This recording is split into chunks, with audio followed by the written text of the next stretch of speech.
Today we're going to be breaking down my Electro House track, Piece of Me.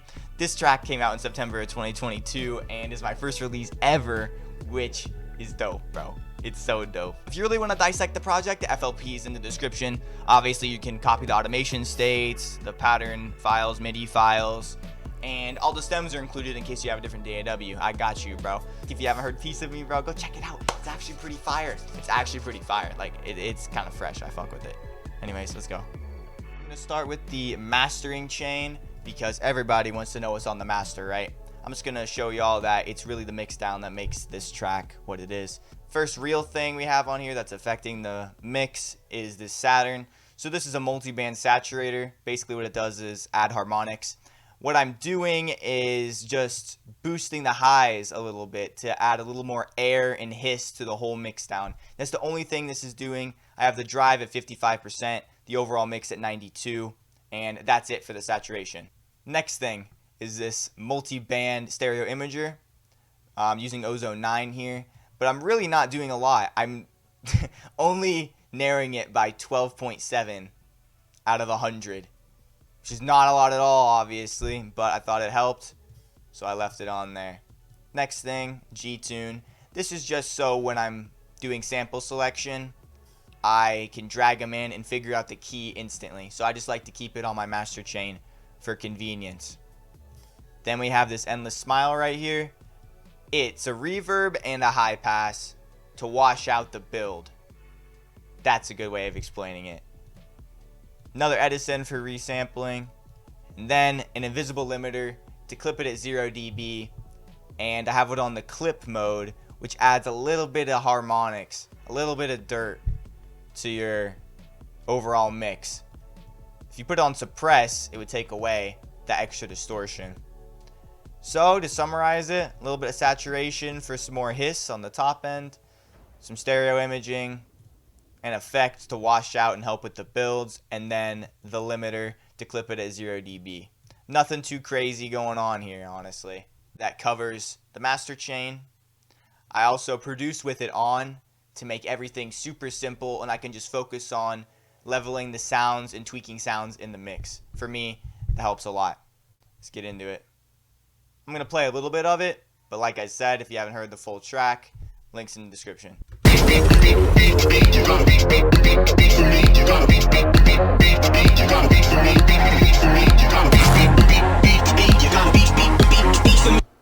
So it's pretty dope. I love how this sounds still. Let's break down the elements. First thing we have is this snap, which I obviously did not low cut because you can hear that low end pop in it. But when you layer it with the kick,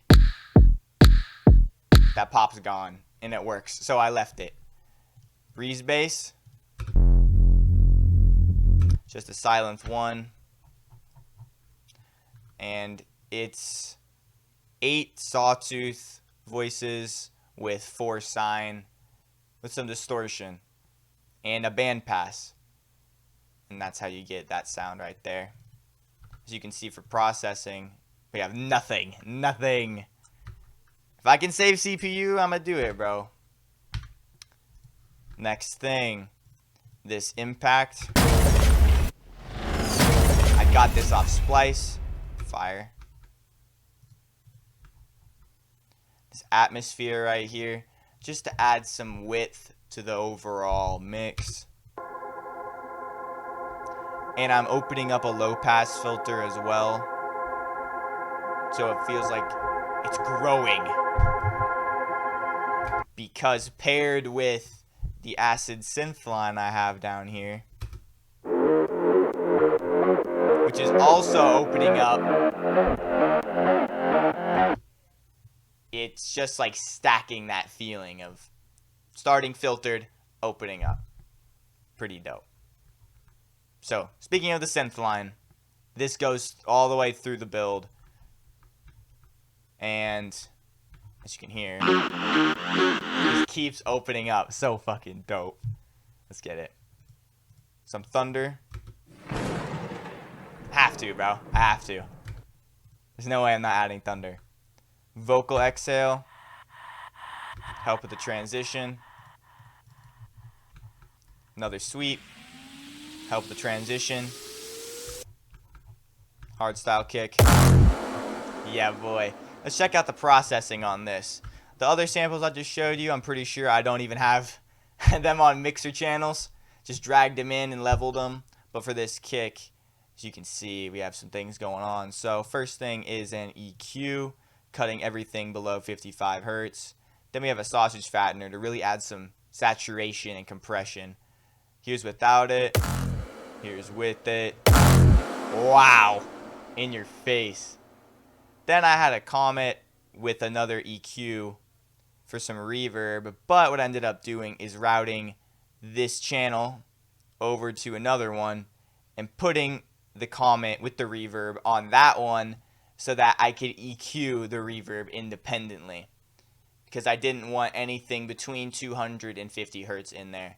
And since I was already cutting the hardstyle kick at 50, you know what I mean?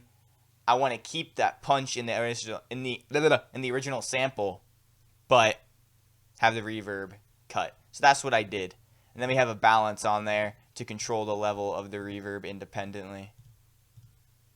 So that's what I did with the hardstyle kick. We have this snare filtering in. It's the build snare. Bringing it in after 4 bars. Easy. Anything else? Oh, this little cool fill right here, which is a sample. I got a splice, but cut it up. There we go. Fire. I have this wobble right here to layer on top of that fill. Make it super dope. Alright, like I said, now we're going to move on to the build up. Let's go. The laser here. You can hear it in there. Hardstyle kick still. The same sweeps, the vocal exhale, right? And we're just doubling elements as you do in a build up to create that tension. Create that anticipation for the drop. So we're doubling the snares, pitching up the reeds bass.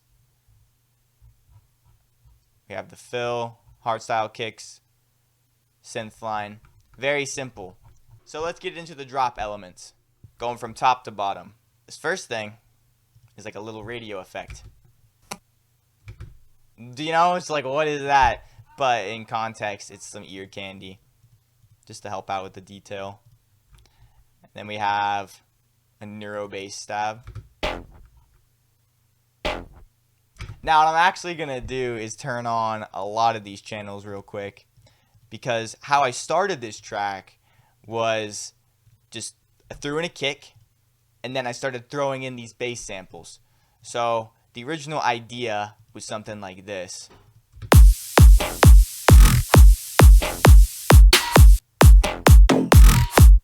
Some of these were in here too. Let me turn these on.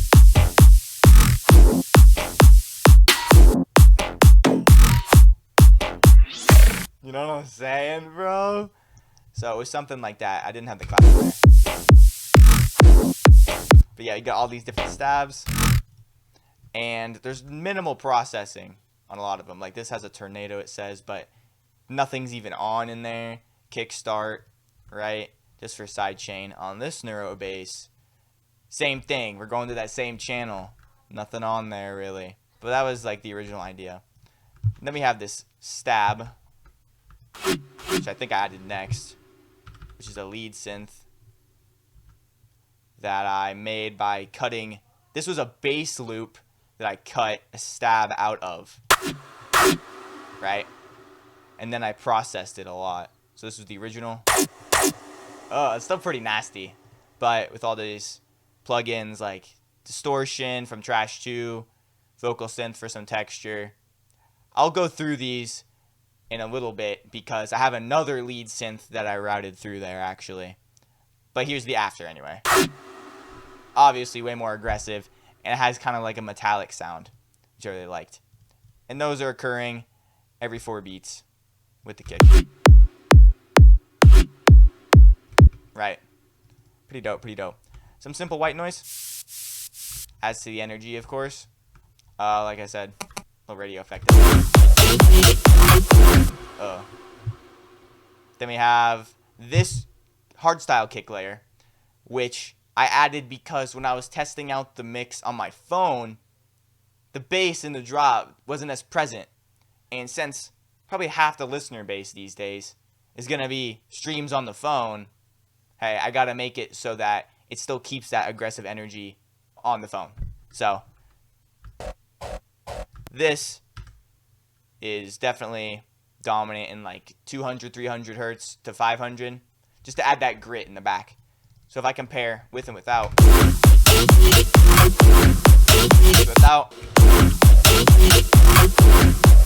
just bomb, bomb, bomb. It keeps the energy of the kick that you can't hear on a phone because obviously you can't experience the low end with the sub. So that was the idea behind that, and obviously it sounds dope. Let's get it. Then we got another kick layer here, hardstyle. Oh, and this growl. I'm pretty sure this is, yeah, just boosting the highs on the channel with some kickstart. Nothing complicated at all. And then this punchy layer, just a channel, bro. Hey, just leveling it. Nothing complicated at all. Then we got the lead. This is pretty dope. Check this out. Check this out.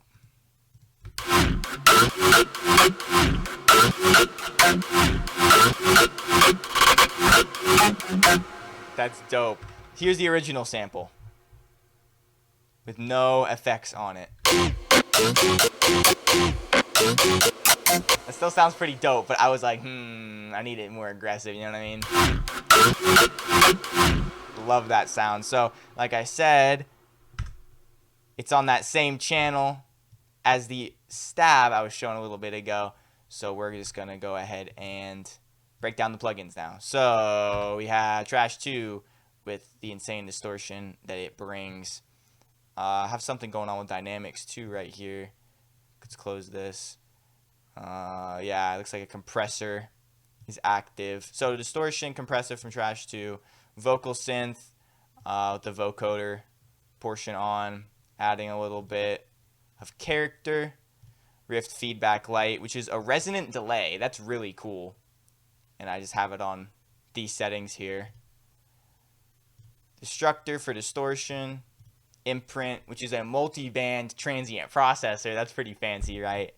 And that was really helpful because I didn't want to turn up the punch of all the frequencies, just the high end. So I just turned up the high frequency knob right here. Then we have this EQ, which I'm not even using as an EQ. I'm boosting the volume by 0.2 dB into my sidechain.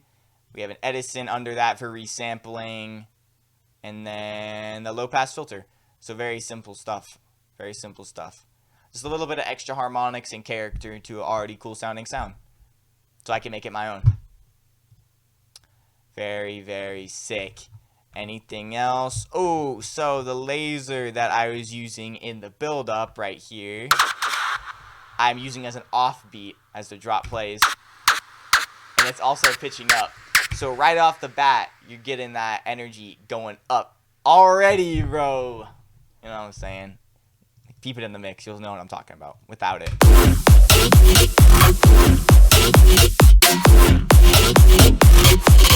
That's pretty dope, but with this,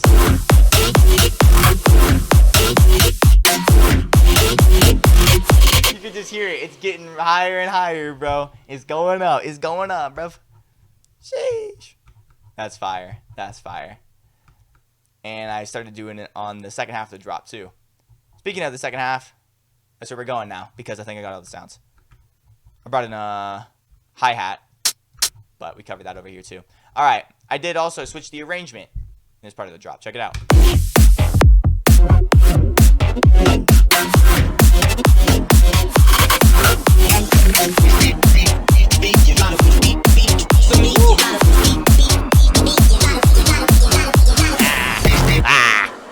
But you know what I'm saying? That's fire. So I brought in the snare on the 2 and 4. We rendered out the lead. Check this out. This is really dope. We rendered out the lead. And then I went in to Stretch Pro mode, which is a new... Well, I'm not going to say new, but in FL20 they added the Stretch Pro mode. And it's awesome for manipulating leads. Like, I love resampling my lead with it and then turning the cents on the format up or down. Like, it's awesome. So in this case, we're 120 cents down, which just changes the tone a little bit. of the lead. As you can hear, like, I'll give an example when I turn it down even more. Let's copy it, just real quick. Here's how it sounds down more. Or to be even more extreme, right here. You know what I'm saying? So I just kept it on 120. And then added some volume automations right here by making some of the clips unique, just to add that LFO effect, that little wobble in there. And then this part of the drop, last half, we have the vocal pitching up, which is also side chain.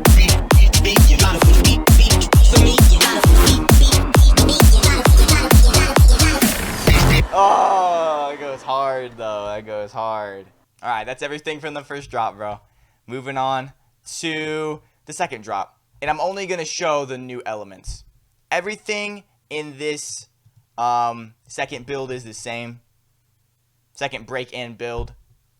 Except for doubling up certain things. Like, for example, the hardstyle kicks hitting more often earlier in the build. Just to keep things a little bit more fresh. And we added this down lifter here. That's pitching down. Which adds a little bit more tension.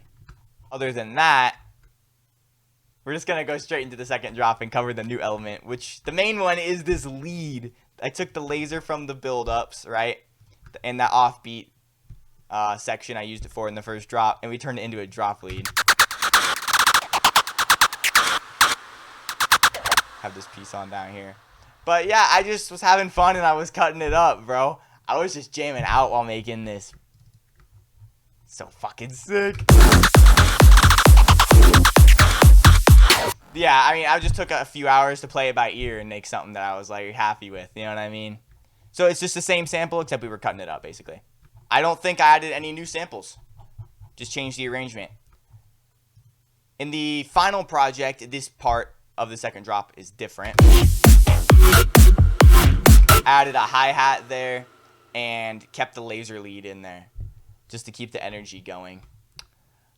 But that's not in this project, obviously. The only other things I did in the final project was tweak the mix a little bit, you know what I mean? Maybe get the highs a little higher, lows a little lower. I was using reference 2 in that project. And then little things like tweaking this, section, which is the only thing I changed.